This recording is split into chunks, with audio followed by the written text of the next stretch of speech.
They call him strange. They call him detached. They call him cold.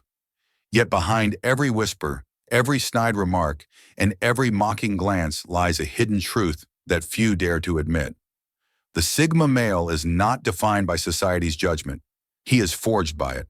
And in a world that loves to put labels on people, mock their differences, and tear down what they cannot understand, the Sigma male stands alone. Not because he wants to, but because society leaves him no other choice. But here's the twist. Every attempt to bring him down only sharpens his edge. Every insult is quietly repurposed into fuel. And while others laugh, he rises, silently moving from mockery to mastery, leaving everyone wondering how he did it. But before we uncover the silent strategy of how Sigma males rise above a world that tries to drag them down, take a moment to subscribe and turn on notifications. We're just getting started. Society has always had a peculiar habit of mocking what it does not understand.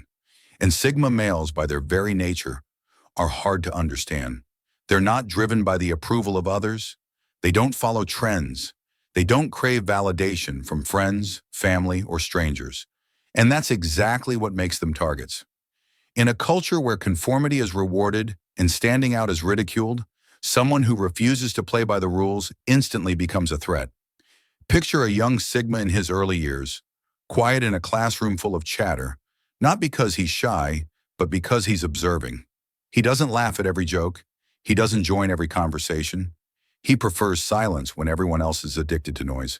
And yet, this very preference becomes the reason he is labeled as antisocial, weird, or arrogant. Society, in its discomfort with stillness, turns his calm into a punchline. But here's what nobody sees. That same stillness is training his mind to see what others miss.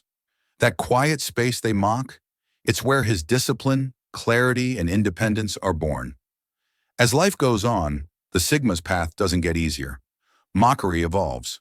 From harmless teasing to subtle exclusion, from being overlooked for promotions to being criticized for not playing office politics, society finds new ways to corner him.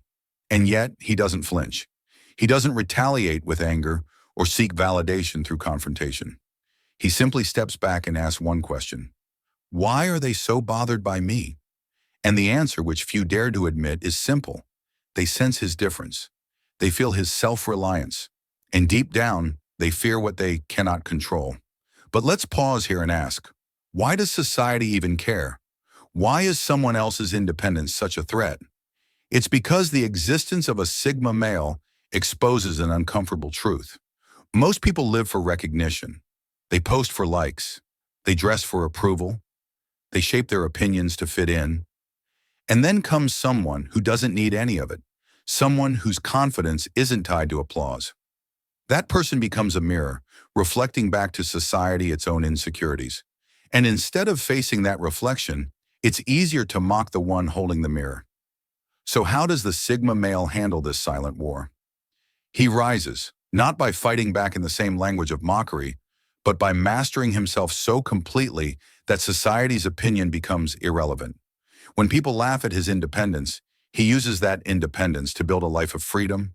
When they criticize his detachment, he channels that detachment into laser-like focus on his goals. When they accuse him of being different, he takes it as proof that he was never meant to be average. But here's where the story gets interesting. Rising above mockery doesn't just mean ignoring it. It means using it. And this is where Sigma males differ from everyone else. Where most people crumble under ridicule, Sigmas absorb it like heat-forging steel. Every insult becomes a lesson. Every exclusion becomes a test of resilience. Every attempt to bring them down becomes a stepping stone toward rising higher. Take the story of a Sigma entrepreneur who spent years being dismissed by friends for his unrealistic ideas. While they laughed at his obsession with learning new skills, he spent late nights studying marketing, investing, and building side hustles. Fast forward a decade, those same friends are stuck in jobs they hate while he quietly runs his own business, traveling when he wants, working when he chooses, and living a life society once called impossible. And yet, he doesn't gloat. He doesn't rub success in anyone's face. He simply smiles because the best revenge was never proving them wrong. It was proving himself right. The same principle applies in relationships. Sigma males are often mocked for not chasing social validation through constant dating or large social circles. People mistake their selectiveness for arrogance. But what society doesn't see is that Sigmas choose quality over quantity in everything, including who they let into their lives. While others rush into shallow connections to avoid loneliness, Sigmas build deep bonds only with those who truly understand them. And while that makes their circle small, it also makes it unbreakable. Once again, mockery becomes irrelevant because mastery turns solitude into strength. But let's dig deeper, because the Sigma's response to mockery is not just strategic, it's spiritual. There's a calmness in the way they rise above, a quiet confidence that feels almost otherworldly. It's as if they know something others don't, and in a sense they do. They know that external judgment cannot define internal value. They understand that the world only sees fragments, but they live with the whole picture. And that picture is bigger than applause, bigger than approval, and certainly bigger than petty ridicule. One of the most fascinating aspects of Sigma psychology is their ability to reframe pain. Where most people internalize mockery and let it chip away at their self-worth, Sigmas turn it into fuel for growth. If someone calls them lazy, they work harder, not to prove the critic wrong, but to prove to themselves what they're capable of.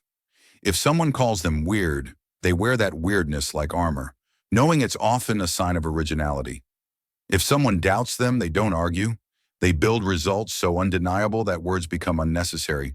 And this is why, over time, mockery fades. Society may start by laughing, but eventually it goes silent. Because there comes a point when the Sigma male has risen so far above the noise that people can no longer deny his strength. They may not understand him, they may not even like him, but they can't ignore him. And deep down, some even wish they had his courage. To live without fear of judgment, to trust their path without constant reassurance, and to turn criticism into a blueprint for success. So how does a Sigma male move from mockery to mastery? It starts with self-awareness. He knows who he is, and no one can convince him otherwise. It continues with resilience, the quiet ability to endure ridicule without losing sight of his purpose. And it ends with transformation, not of society, but of himself. Because the truth is, Sigma males don't rise above others. They rise above their own limitations. Society's opinions are just background noise. And maybe that's the ultimate lesson here. Rising above mockery isn't just a Sigma trait, it's a human one. We all face judgment, we all face ridicule, but only a few of us choose to rise, not by fighting back, but by building a life so strong, so free, and so authentic that mockery becomes irrelevant. That's mastery. And Sigma males, they've mastered it better than anyone else. So the next time society laughs, remember, those laughs may one day turn into whispers of envy, and by then, you'll be too far ahead to even hear them.